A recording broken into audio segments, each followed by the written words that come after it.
Okay, picture the best spiritual day you've had in a while. Maybe it was a Friday.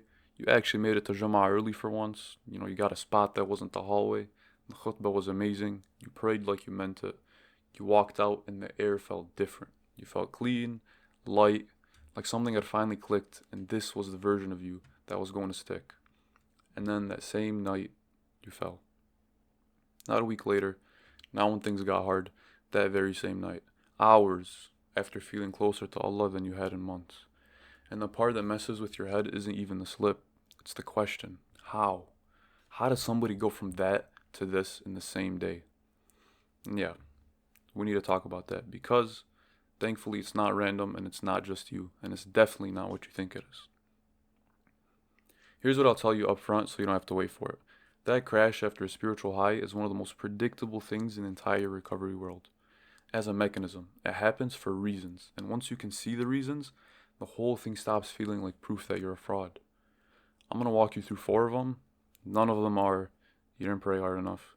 And by the end, I'll show you the one thing that actually breaks the cycle, which, spoiler, is not trying harder. Trying harder is sort of the problem, and we'll get there. Let's start with the weirdest one. So, when you're struggling with something, let's just call it what it is. This is mostly about porn and the habit that comes with it, which is completely okay. You're kind of always turned on. No pun intended. Low key on guard. You know your danger times, late nights, empty house, phone in bed. You've got this background alarm running whether you notice it or not. Now watch what a great spiritual day does to that alarm. You feel safe, you feel like you turned a corner, and so, without ever deciding to, you stand that guard down. The alarm goes quiet, you tell yourself, I'm good now, I don't need to watch for it tonight. Look how good I did today. Think about it like this. You've been guarding that door for weeks, white knuckling it, and then you have this amazing day and you think, you know what? I'm good, I'm safe for tonight. And you walk away from the door for the first time in ages. Guess which night the thing you were guarding against walks right in. It's not a coincidence that the fall comes right after the high. In fact, the high is what lowered your guard. The better you felt, the more off duty you went, and the habit, which is endlessly patient by the way, it has nothing but endless time, just waited for the door to be unattended. That's reason one, and honestly, it's the one nobody warns you about. Reason two is where it gets a little sciencey, but stay with me, because this is the one that actually explains the speed of it. A spiritual high is a real high, and I don't mean that in a cheap way, I mean literally your brain chemistry is genuinely elevated. There's connection, awe, that swell in your chest during a good sujood, and the calm after. That's real and it's big. But here's the catch. The brain doesn't love staying up high. After any peak, and I mean any peak, this is just how the machinery works, there's a strong dip, a come down. It's true after a great workout, after a wedding, after an amazing trip when you get home and then your apartment just feels kind of gray. It feels empty. Up is always followed by down. That's not a flaw in you, that's just kind of physics for feelings. So now you're a few hours past the peak and you're in the dip. You feel a little flat, a little restless, maybe even a little empty, which is confusing because you're like, I just felt amazing. Why do I feel like this now? And in that exact moment, your brain goes looking for its fastest, most reliable way to feel okay again, the quickest button it knows how to press. And if you've spent years pressing one particular button, you know which button it reaches for. This is why the fall is so fast. You're not climbing down slowly and making 100 bad choices. You're dropping off a peak straight into the dip, and the old pathway is sitting right there at the bottom going, hey, remember me? I'll work in like 4 seconds, just press me. And unfortunately, the high didn't protect you. The high set up the dip, and the dip is where the habit lives. Reason 3 is sneaky, because it wears the costume of a good thing. After a real spiritual high, you feel renewed, forgiven, fresh slate. And that's beautiful. That's genuinely one of the best feelings that our deen gives us, alhamdulillah. But the mind does something quiet with it. It runs a little math problem in the background, and the math goes, man, I'm in such a good place right now. One slip wouldn't really undo all this, right? I've got margin now. I've got a cushion I can fall on. Nobody says this out loud, and trust me, you never consciously think it.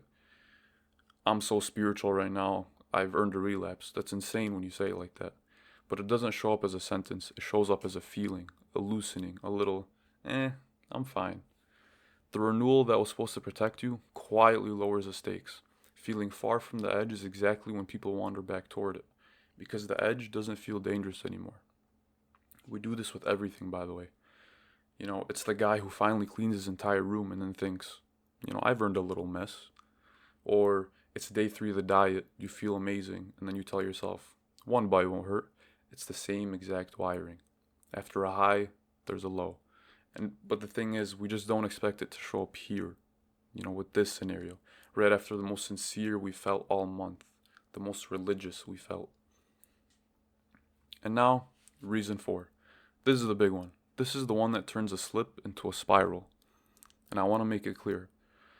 When you fail after an ordinary day, it hurts. But when you fail after the best day, after Jummah, after feeling that close to God, it doesn't just hurt, it crushes you. Because you didn't fall from the ground, you fell from a height. And the higher the height, the louder the voice afterward.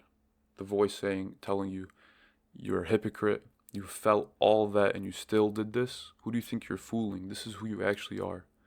But here's what that voice does mechanically. That shame, that specific I'm a fraud feeling, is itself one of the most powerful triggers for the next slip. Shame feels terrible. And what does the brain reach for when it feels terrible? The fastest button. The same button we've been pressing for years. So the height you fell from makes the shame bigger. The bigger shame makes the next fall faster. And now you're not in a slip, you're in a slide. So one bad night becomes a bad week, becomes, I guess I'm just back to this. So the spiritual high didn't just set up the fall, it loaded the shame that powers the next one. That's the trap. That's the whole trap right there. So let's talk about getting out of it, because there is a way, and it's almost stupidly different from what you've been trying. Go back and look at all 4 of those reasons. The dropped guard, the come down, the loophole, and the shame. Have you noticed something yet?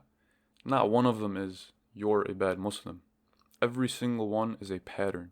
It's a mechanism, a predictable sequence of cause and effect that happens to human beings with brains and habits. It's not some divine verdict on your worth. And that changes everything, because here's the thing about patterns. A verdict you just have to accept. It's a pattern you can plan for. Once you know that the crash comes after the high, you can see it coming. You know that the night after the amazing day is a high-risk night, not a safe one. It's one that you need to look out for. You know the dip is coming and it's lying to you. You know the I've earned a cushion voice is a trick. You know the shame, if you fall, is the thing trying to drag you into the slide and you can refuse to pick it up.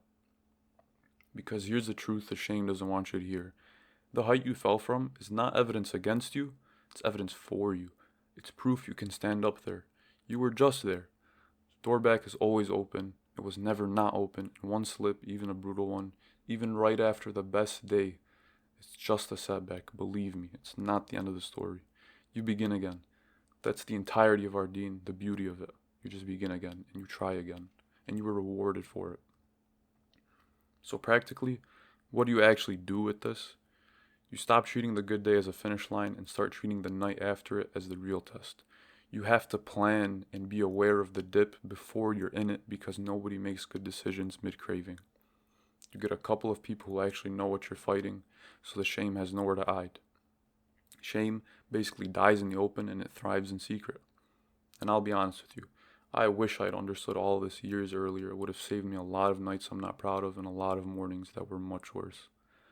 That's actually why me and a small team have been building something for exactly this. It's called Hayaa, which literally means modesty and chastity. It's a recovery companion for Muslims dealing with this specific struggle. It's a companion you can talk to at 2 a.m. when the dip hits, and just people walking the same road so you're not doing it alone. Everything we just talked about, it's basically built around it. Honestly, it's a thing I needed and didn't have that I wish I did at the time. It's launching soon. If you want early, there's a waitlist at hayaa.io. Link is in the description.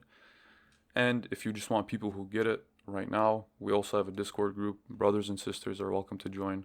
Same struggle, all helping each other, making friends. No pressure, no weirdness, just a little shameless plug that I think will benefit me and you.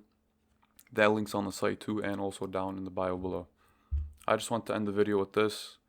Whatever you do, if you fell last night after the best day you've had in months, you're not a fraud, you hit a pattern. And now, alhamdulillah, you know what it looks like. So, begin again.